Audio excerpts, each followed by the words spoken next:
নমস্কার। ভারতবাসীর সব হিন্দু ভাই বোনদের আমার সবাইকে নমস্কার জানালাম। আমি একটা ভিডিও পোস্ট করছি, ওটা হলো বাংলাদেশের দীপু দাস। সে একজন হিন্দু, আর তারে সবাই মিলে ধরেছিরা খুব নির্যাতন করছে, খুব প্রচণ্ডভাবে, মানে এরকমভাবে মৃত্যু যাতে ভগবান কেউরে না দেয় এরকম মৃত্যু দিছে। তো বাংলাদেশে তো অ্যাকচুয়ালি মাইনরিটির ভিতরে আছে, যে হিন্দুরা আছে কয়েকজন হিন্দু, আর বাংলাদেশে মুসলিমের বেশি আছে। তো এখন যে নতুন দল গঠন হয়েছে এনসিপি, ওর যে কিছু নেতা আছে তারা তো নতুন গদি পায়া যা ইচ্ছা তা করতে পারতেছে। তারা নিজের পকেট গরম করতে পারতেছে, তারা নিজের বুক, নিজের যা যা যাবতীয় সব কিছুই লইতে পারতেছে, সব কিছুই করতে পারতেছে। কিন্তু বাংলাদেশের যে সংখ্যাগরিষ্ঠ লোক আছে তাদের উপরে খুব নির্যাতন করতেছে, খুব অন্যায় করতেছে।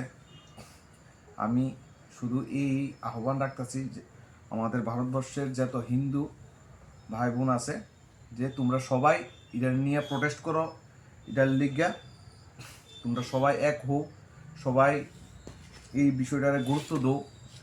এরকম একবার হয়েছে না, এবং অনেকবার হয়েছে বাংলাদেশে। হিন্দুর উপর এত অত্যাচার, এত উৎপীড়ন করছে নতুন নতুন কিছু নেতা।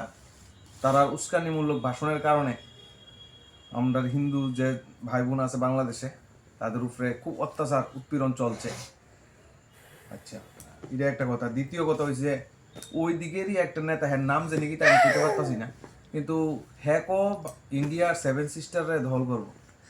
সেভেন সিস্টার ধল করার মতো দূরে থাক, সেভেন সিস্টার যে বাতাসটা এটাও যদি ঠিক করে লাগে পুরো বাংলাদেশ উড়ে যাবো গা। তো ওই জিনিসটা অন্য রিয়েলাইজ করতে পারছে না কে লিগা। আমরা ইন্ডিয়ান যারা আছি, ভারতবর্ষের মধ্যে যারা হিন্দুরা আছি, সবাই ওই জিনিসটার এত গুরুত্ব দিতে আসি না, যে এরকমভাবে অত্যাচার করতেছে, এরকম উস্কানিমূলক ভাষণ দিতেছে, যেটার পরিবর্তে আমরা কোনো পদক্ষেপ গ্রহণ করতে পারছি না অহন অব্দি ঠিকভাবে। আমি সব যত ভারতবর্ষের ভিতরে যত হিন্দু পরিবার আছে, যত হিন্দু ভাই বোন আছে, সবার কাছে একটাই আবেদন করতেছি, তোমরা এটার খুব জোর সোরে নামো, মাঠে নামো, এটার বিরুদ্ধে প্রোটেস্ট করো। কারণ আজকে একজনের সাথে হয়েছে, হ্যাঁ আমার কোনো কিছু না, হ্যাঁ আমার ভাই, হ্যাঁ আমার রিলেটিভ না, কিছু না, কিন্তু হ্যাঁ তো হিন্দু, হিন্দু ভাই আমার একটা। তো হ্যাঁ হ্যাঁ মারা গেছে, হ্যাঁ এইভাবে মৃত্যুবরণ দিছে। হ্যাঁ, তো আগামীতে অন্য কেউ হইতে পারে, যে তোমার ভাইও হইতে পারে, বোন হইতে পারে।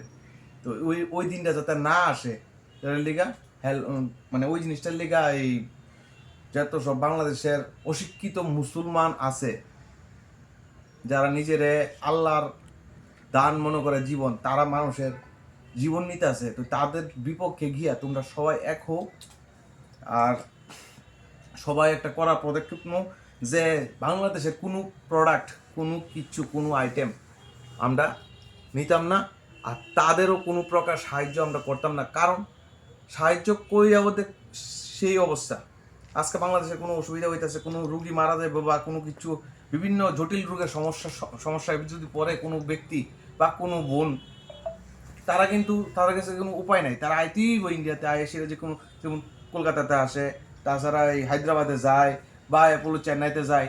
তো তাদের কাছে বিকল্প পথ একমাত্র ইন্ডিয়া সুস্থ পরিষেবার লিগা। কিন্তু আমরা কিন্তু যাওয়ার লাগে না, আমরা জাস্ট টুরিস্ট হিসেবে যেতে পারি ঘুরতে। বিজনেস পারপাসে যাওয়ার প্রশ্ন বেশি একটা উঠে না, কারণ সেরকম কোনো বিল্ড আপ হয়েছে না অহন অব্দি বাংলাদেশ। কিন্তু আমরা কিন্তু ইন্ডিয়ান কিন্তু খুব বিল্ড আপ, মানে আমরা কিন্তু সব দিক দিয়ে কিন্তু হেরার থেকে আগে আছি। কারণ আমরা আর্থিক দিক দিয়া এরপরে সৈনিকের দিক দিয়া বা বিভিন্ন বিভিন্ন দিকে আমরা কিন্তু তার থেকে অনেকটাই এগিয়ে আছি। তো আমি শুধু একটাই মাত্র কথা কইতাম চাই, এই ভিডিওটা করার মাত্র একটাই লক্ষ্য, যে যত সব হিন্দু ভাই বোন আছে আমাদের ভারতবর্ষের মধ্যে, সবাই যাতে এই ভিডিওটা শেয়ার করে, আর এই ভিডিওটা রিয়াক্ট করে। বলতে রিয়াক্ট কিছু না, লাইক কমেন্ট কিছু তোমরা ইচ্ছা করলে করবা যেটিও, কিন্তু তোমরা এতটুকু পরিমাণে শেয়ার করো বা এটা হলে তোমরা এত প্রোটেস্ট করো, যাতে আর নেক্সট টাইম কোনো দিন কোনো হিন্দুর উপরে নির্যাতন না হয়। ওইটা সবার কাছে একটা আমার তরফ থেকে আবেদন। তো তোমরা কী করবা তোমরাই জানো, আমি আমার তরফ থেকে এই আবেদনটা তোমরা কাছে রাখছি। নমস্কার।